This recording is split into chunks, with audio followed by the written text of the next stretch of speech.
was it 5:30 and everybody there? I don't know for that number. Okay, we'll call the meeting to order. Can I ask who the telephone is? Can you identify yourself? Or is that Dean? No, Dean's up top. It's 671-9828. Yeah. Hello? Oh, okay. Also, you're muted, whoever that is. They trying to talk? Oh, there we go. They're unmuted. Go ahead, you can talk, whoever's on the phone. Hi, it's Marie Codier. Hi, okay, thanks, Marie. I make a motion, we approve the minutes of the December 5th meeting of the Board of Selectmen. Second? Any discussion? Nope. All in favor? Aye. No communications, no appointments or resignations. First Selectmen's report. Things are going well at 92B Brook, our new ambulance building. We remain on schedule and under budget. I would encourage anyone who wants to see the facility to call our office and we can set that up and Right. Not Don't to just drop in. don't just drop in. Please. Construction site's a dangerous area. Yeah. We met last week with the health department.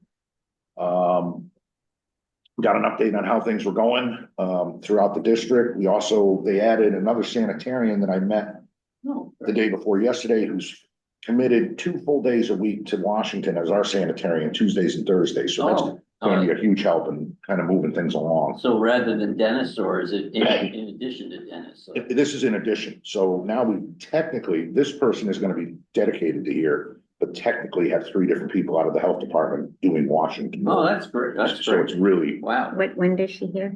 Tuesdays and Thursdays. So Dean, great job as our representative on the health district. Thank you. Listen, thank you. You're very welcome, Jim. Very little to do with me. I want to put on the record, and I think you agree that Amy, our new director there, is just streamlining things and is really on top of it, and then fabulous young woman, and really we're lucky to have her and lucky to be part of that district. I think it's working out very well. Agreed. She's amazing. Well, thanks for doing the work, Dean. Yep, done a great job. I got feedback on recycling styrofoam from the Northwest Oh, County. great. So I asked him to send me what he had. Yeah. And he only had 9 out of 21 municipalities, but virtually all did not have a program for styrofoam and were interested in regionalizing. So, we had Warren, which is obviously our neighbor, Roxbury, but then in Litchfield, very interested. Yeah. But then you have communities like Norfolk, Falls Village, Sharon, that might be a little more logistically difficult, but it's certainly enough to give us reason to keep going with this and see. That's great. For those of you who don't know, the Sustainability Committee was looking at other options, and one, we saw that the Barkhamsted, New Hartford, Winstead transfer station, they're all combined, was recycling rigid styrofoam. So I went up and took a look, and there is a company that provides a machine that does that. They're doing it regionally up there, and we thought this might be something that would work here. And I'm making arrangements for the head of this companies out of Vermont to either meet with us if they're in this area or do a teleconference with us to talk about the system and the costs, and be great. Then I'll get those names of those towns, and we can follow up with them, and maybe they can join us at the meeting if they're interested, come and meet with us at the same time. Yeah. That's great. That's all I had. Jay? Well, I'll just throw in this, we had a meeting the other day, talking with Bob Patson about a couple issues, and one of the things he raised is the inland wetlands was the dams in our town.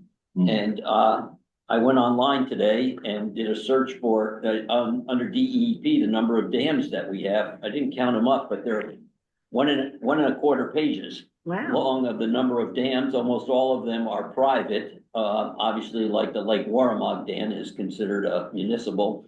And they give them ratings from A, which is the best, to C, which is like you should be repairing that immediately. We are pretty much all in the A category, but we do have some that are listed in B and also double B. Yeah. Which again, they're all private ones, but those are the ones that they all get inspected according to DEEP's schedule of inspection I was looking at. but it's something we want to follow up with, thinking about resiliency in the town and major flooding and the things that have happened around us in Woodbury, Oxford, Southbury, recently. So, we're going to pursue that and look into, what we can do to be sure, things are kept up and up so that we can mitigate, hopefully to avoid some of those disasters we've seen in the towns around us. Bob, I'll send you that list tonight. I see. That would be great. That would be great. Thank you. Yeah, Bob, I also met with Kevin Smith and we discussed, some sort of preparedness to give it some thought as to what we might need. We talked initially about the fact that they have up there a conveyor and processing machine, so they do a lot of reclamation. They get a lot of riprap, things like that. But we talked about drainage, piping, what do we need to, in the event of something, a catastrophic failure. We don't want to be waiting on state government or FEMA or anything else. We want to be able to get these things fixed on our own. So that's off and running as well, and I'll keep everybody updated. Great. Thank you. Thanks, Bob. Dean, anything? Just very briefly, again, sort of in Bob's bailiwick, I just received Sandy Papson's annual report from the Lake Warburg Authority, and I just perused it. I didn't get all the way through it, but it looks extremely positive. Just sort of a overview of the summer, the patrolling that went very well with the keepers, and through the guidance with Joe Hamill, did a marvelous job. I don't think we would find, and Bob, you may agree or disagree, or anybody may agree or disagree, but I think you will agree, very little contention on the lake. People were very happy with the patrols. They liked what they saw, no real issues. So the program so far is off to a terrific start. And as I read through the report, I'll get it to you, Jim, if you'd like, and I'll report on it in 2 weeks if there's any more detail I can give. That's great, Dean. Great. Thank you. thanks again. Thank for you, your Dean. work. No old business, new business. I would make a motion, we approve the 2025 Board of Selectmen meeting dates. Have you both had a chance to review that? Yeah, We looked up all the yeah, holidays. yeah, no problem. Okay, Of course, I'm mid in the year, so I'll second that. Any further discussion? No, only that I've entered them into my calendar, so we can't change it now. So we should. We gotta, We should approve it. yeah, that'll Take a couple hours, Dean, to take Yeah. care of it. All in favor? Aye. So I sent you both a new draft personnel policy relative to sick time.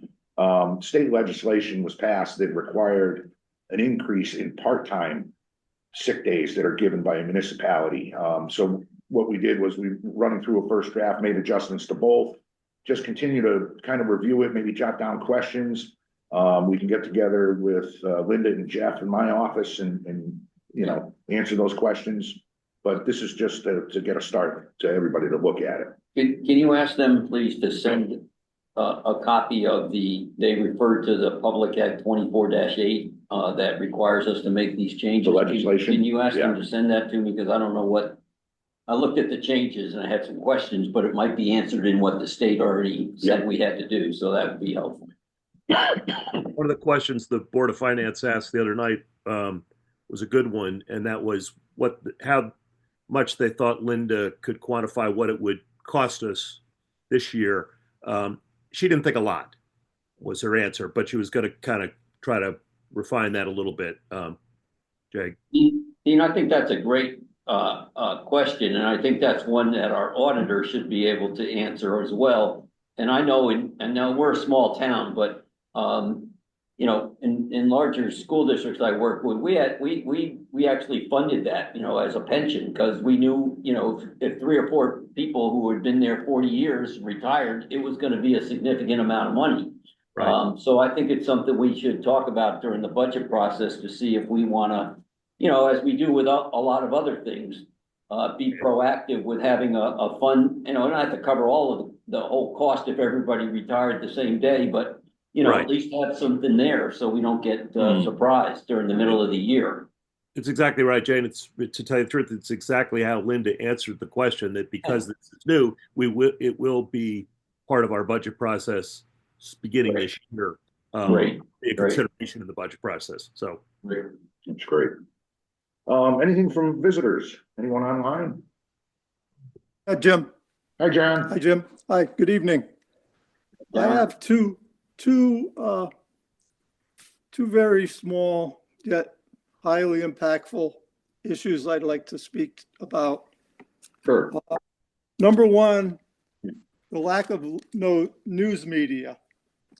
A few weeks ago, the Voice's newspaper ceased coverage for the free distribution to and coverage for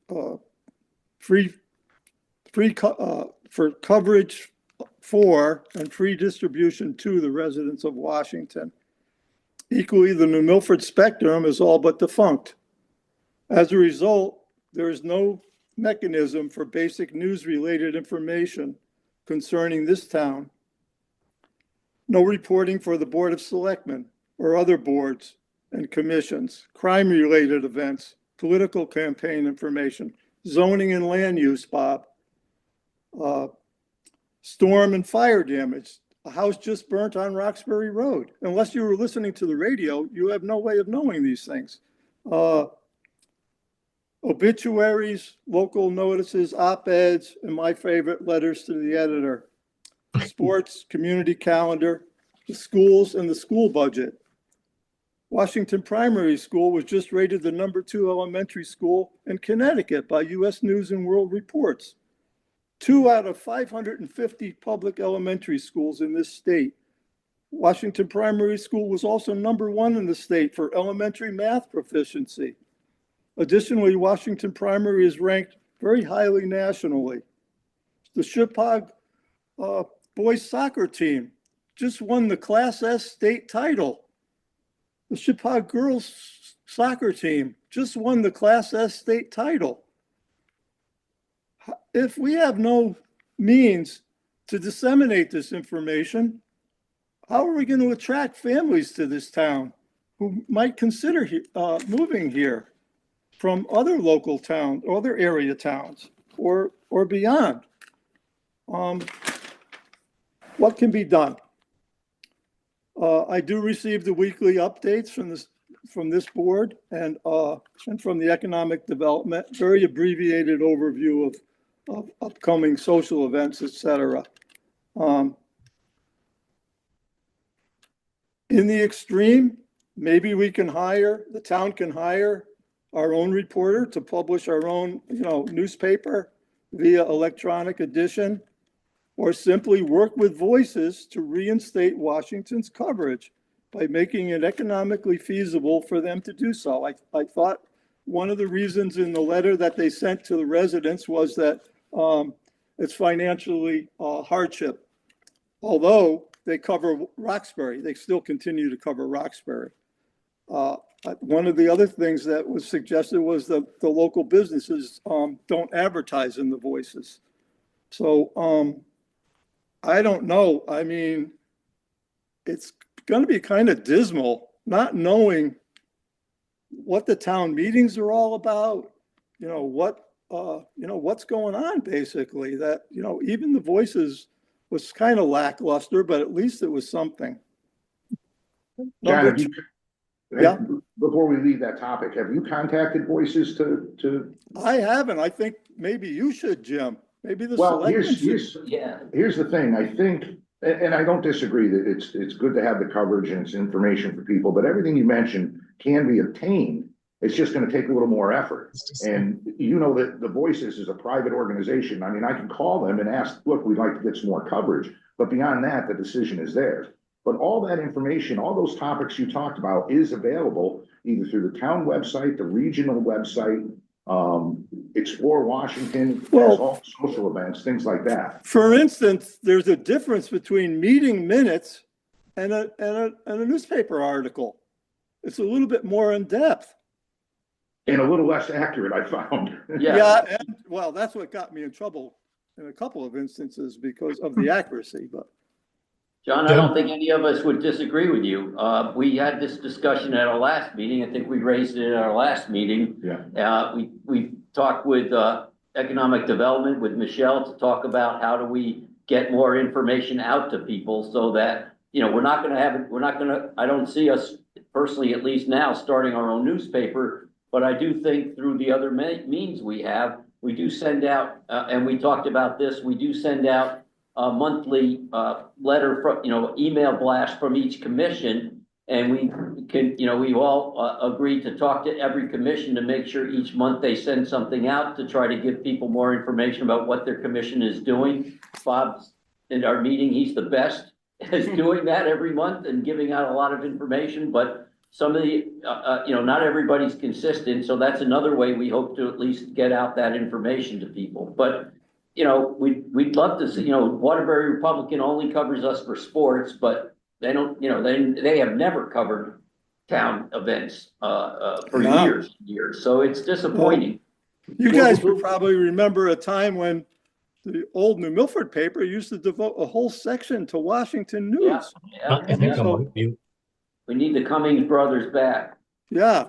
Yeah, and what I'll do is I'll reach out to Voices and just see if they can, at the very least, strike a happy medium of sending a reporter out to cover these meetings. And then even if they're not going to reinstate the free paper edition, they have their online edition. Yeah. Anyway, number 2, no pun intended.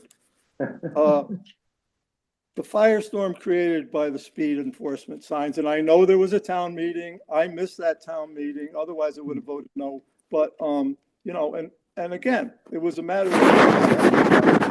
of, you guys may know that I spent a career, 40 years at United Parcel Service. I drove on many roads in Litchfield County, half of Fairfield County, half of Hartford County. I was captain of the Driver Safety Committee in 2 buildings. Probably drove 1 million miles in my career. Candidly, I think 25 miles per hour on Old Litchfield Road is too slow. And these signs, think about it. You have visitors coming, guests coming. Would you go back to a town that you got a speeding ticket in for going, over a 25-mile-an-hour limit? I don't think so. We're trying to attract people to this town. We can't be ticketing them, for going over the limit like that. On the Facebook site, there were so many negative comments that the host stopped the commenting on it. So the town, people are wondering, at least as the board, you should look at raising, I don't know, some areas are bad. They deserve a 25-mile-an-hour limit. But I don't know, I think especially on Old Litchfield Road, 25 is way too slow. Maybe you should increase the limit. We're happy to take a look at the speed limit on Old Litchfield, John. I've heard that from several people. Relative to visitors getting tickets, absolutely not. This thing is set up, it's not 1 mile an hour over, 3 miles an hour, 5 miles an hour. It's 10 miles an hour over the speed limit. It's the Wild West out there. I don't know what it's been when you were working, but since you've retired in the last 3 years alone, it has increased 5-fold. So I'm not going to consider that for a minute. The signs are going up. Well, John, and people have complained, I've heard some folks talk. It's not a matter for us of making money at all. We just want people to slow down. We've had up those other signs that say, here's the speed limit, and people don't ignore them, the flashing ones. And I have to say, this is sort of like we've come to our last resort. We don't have it. So let me finish and you can, we're just frustrated about it. I hope we make no money out of this. I hope people just slow down. That's all we're asking. I don't disagree with you, by the way, about Old Litchfield Road. I have talked to Jim about this, and I know we're going to discuss it at our next meeting. I agree that's not the correct speed limit for that road. But again, Jim's point is it's not you're not getting a ticket for 25, you're getting a ticket for going over 35. And we've clocked people going over 70 on that road. So it's gotta stop. The data we collected, John, on that road was out there, I think, for a week. And north of 92% of the cars would have been issued a violation. That's a problem. I know, but you know what's gonna happen. People are gonna slow down for 2 minutes on Old Litchfield Road and Wickham Road. And once they get off of that, they're gonna hit the accelerator to make up for the time they feel they lost. And then they're gonna run into another sign until they get tired of, so your answer is, your solution is don't do anything. I don't buy No. that. I'm No, not doing that. I buy it, but again, I'd be agreeable to raising the limit at least on Baldwin Hill is a little tricky, especially in the winter going down the hills and that. I can understand some areas there. But secondly, the ticket is given to the owner, basically the owner of the vehicle, not the operator. Right. And what about points for speeding There's going no- against your license? There's no points Insurance. against you. There's no insurance reporting. There's no points against your license. And unless somebody stole your car, and if that's the case, I can assure you, you won't get a ticket. But if you lend it to a friend or a family member, that's your responsibility. So the ticket goes to the car owner, and there's no, just to reiterate, nobody's getting points from the DMV or turned into your insurance company. It's strictly All right. for us to try to slow people But, down. I mean- That's the whole point. For me, again, I just worried that it was going to be a deterrent for people who to come and use our roads. I'm not willing to make that compromise to attract people if they can break the laws in town. I'm not gonna do that. And we've got this issue. I get it. that's been going And I on get it. for Can I get a, years. thank you, Jim. May I get one comment in? And But John, with all due respect, I've seen some of the Facebook noise. Believe me, there are far more people who agree with this policy and are really upset about the speeding all over our town. It's Jim and Mary Ann and that office, they take calls every day. So the lion's share, and the ship has sailed, John. We've been discussing this for a year. It's a new program. The town has voted on it. It's going to happen. All the noise in the world. Now, will we revisit it or can we revisit it? Absolutely. But for now, this is where again, the ship has sailed, pardon that pun, and we're going to see what it does. Hopefully, to Jay's point, it slows people down. We don't make a nickel on it, and it works. Ultimately, we may save a life or two, John. We'll never know that. But No, now, I agree. I would mean, suggest that, we get on board because this is something that the people want it. The overwhelming majority of people want this. So, Personally, I don't speed. I haven't gotten a speeding ticket in my 58 years on the road. So I'm not going to be harmed by it, but I just was worried that somebody gets a sour taste in their mouth. They're not going to come back to Washington because they got a ticket here. But anyway, that's that's to I be seen. appreciate that, John, but Okay, lastly- my simple response is if people are upset because they got penalized for breaking the law, I don't want to hear it anyway. Lastly, you guys, the town and whoever you contracted did a tremendous job paving Shearer Road, Hinkle Road, and Old Litchfield Road. The roads are beautiful. I just looked out today. It's been about 3 months now, and the road is absolutely beautiful, and it'll stay that way, it looks like. So thanks to all involved. John, thanks for sharing that. I'll pass that on to Public Works. That means a lot. They take a lot of pride in what they do. Thank you. They do a great job, John, and save the town a significant amount of money every year with the work they do, so that we don't have to contract out a lot of that work. Merry Christmas, everyone. You too, John. Thank you, Thank you.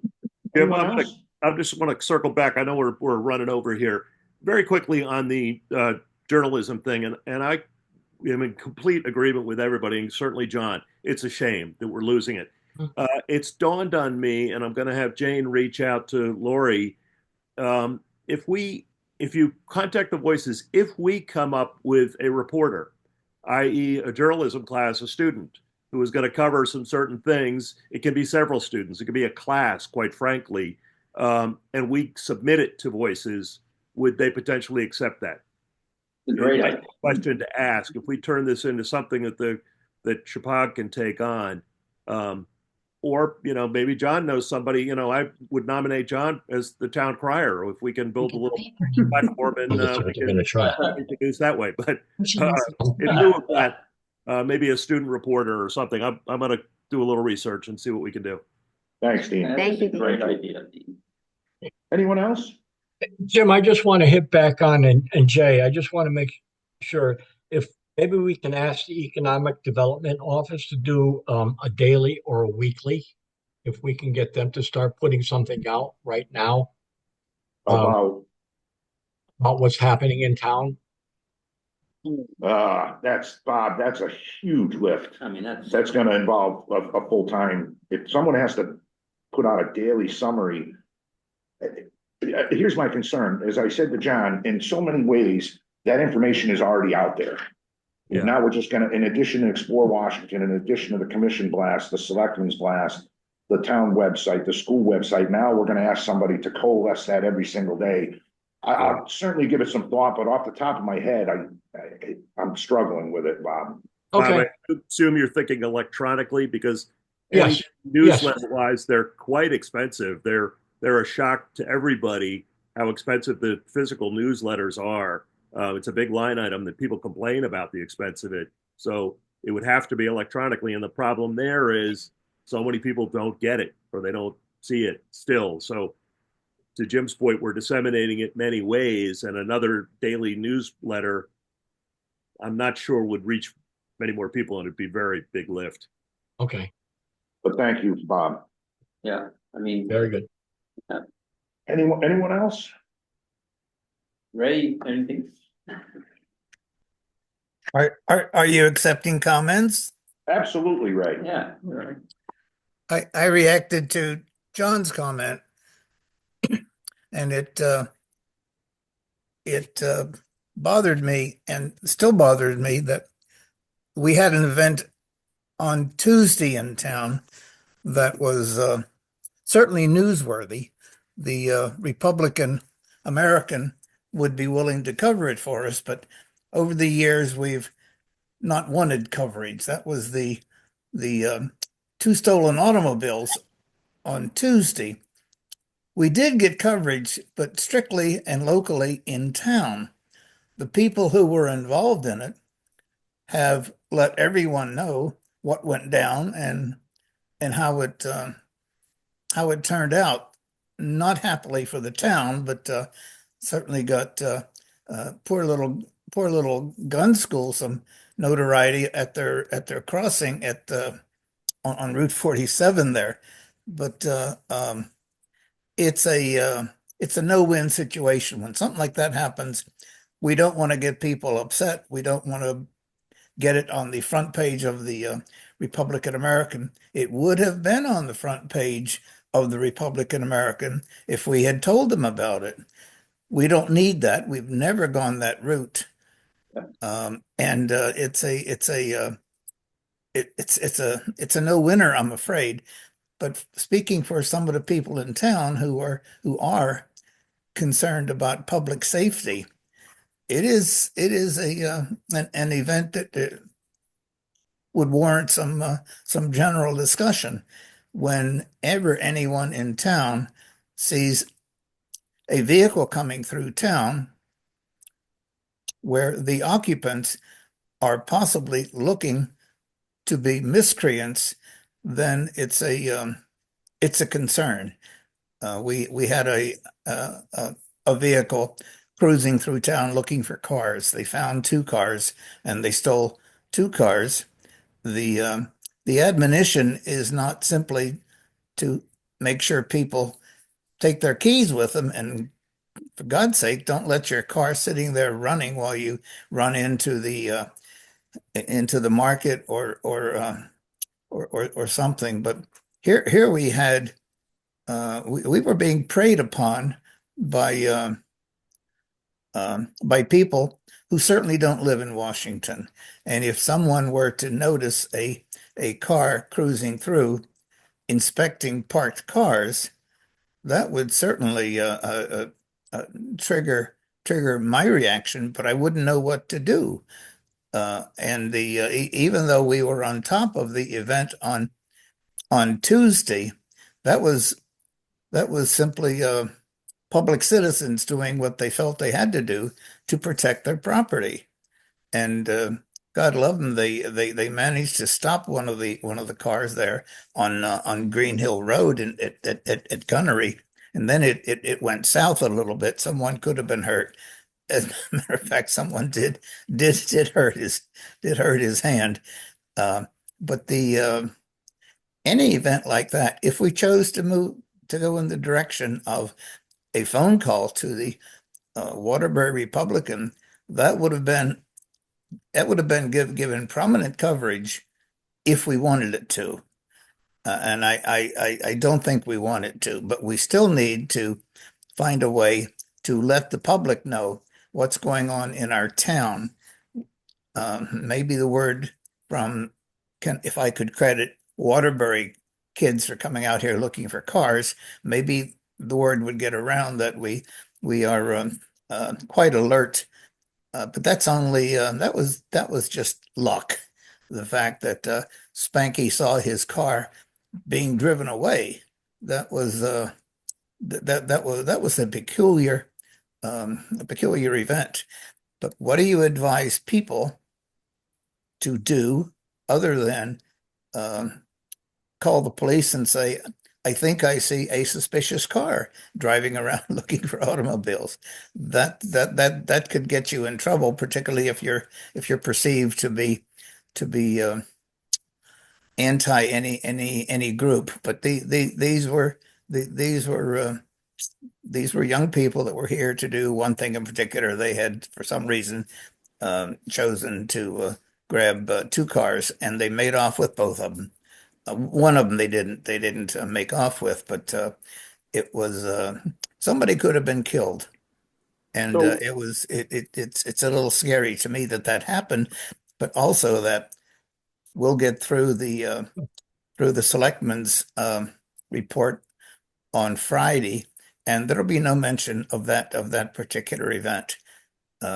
Nor do we want unwanted uh, um, publicity about something. But I'm speaking for the elderly who, and I'm one of them who is who's very concerned about what could be happening in our town and what we could advise our people to do, other than don't do dumb things like leaving a running car with the keys in it.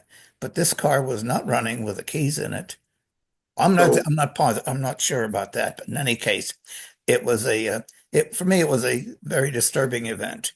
The Republican would have covered it the next day just by a telephone story, but we we're not willing to we're not willing to do that. And for years, I was um, convinced that was the right policy. I'm not so convinced anymore that that is the right policy. I feel an obligation to let our aging community know what is going on and that we are being preyed upon. And I don't know what to do with that. Um, but it will continue, or at least give people the thought of introducing defending themselves and introducing vigilantism. And that was that was a distant reason why so many people voted for a jerk to be president like Donald Trump. He appeals Uh, to their willingness to defend their property, and particularly in these times where a lot of people don't agree with how we live a quiet life in Washington. We are we are set upon by people who will view us as weak and unprepared. That bothers me a great deal, gang, and that's all I have to say at this point about it. But I would have hoped that that would have triggered feelings from some of our selectmen in a meeting like this, just to say this happened, and it was a for me it was a scary item. So, what do you think? so Anybody comment? okay, so let me tell you, Ray, right off the bat, if someone, and I don't mean to sound frustrated, but I really am. If people don't know, we've had cars broken into in church parking lots in Steep Rock. This has been since the beginning of time in the small town of Washington. The event that took place Tuesday, the keys were sitting in the car. The individual that went after that person made the situation far worse than just a stolen car. They put everybody in this town at risk on the path of that chase. So my advice is, yes, you call the police if something suspicious strikes you. Let the professionals investigate. What they did was absolutely wrong. And this thing ended up on one of the 5 school campuses we have in this town. It could have gone much further south than that. My advice to prevent these things is common sense. These kids didn't break a door open. They got in a car with the keys in it and drove away. And unfortunately, as Jim said, I remember when I moved into town, it happened, Always been a problem. 45 years ago.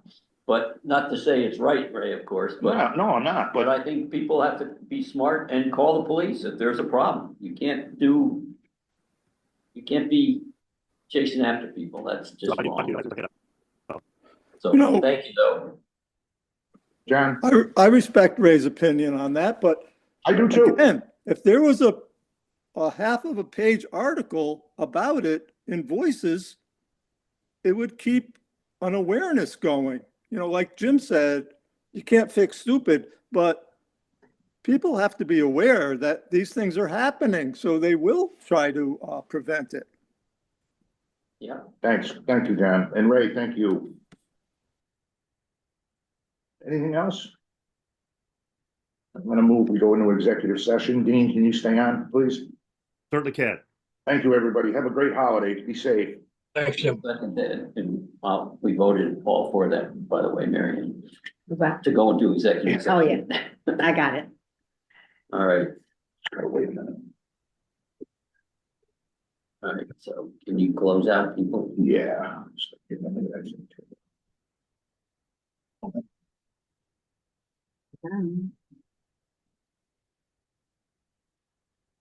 What is it? You don't have to vote to go into executive session, or you don't have to vote Yes. to come out. To come out. Right. So Ray, we're going into executive session, so you need to How do I get off? just Hit leave, right. hit leave wherever that is on your computer there. How do you usually get off when you watch these meetings? Jim will get you off in a second. Yeah, we can do it for you, Ray. Hold on. Please. There you go. Holy shit. Oh, man. Holy, Between the two of them, that was great. I'm telling you,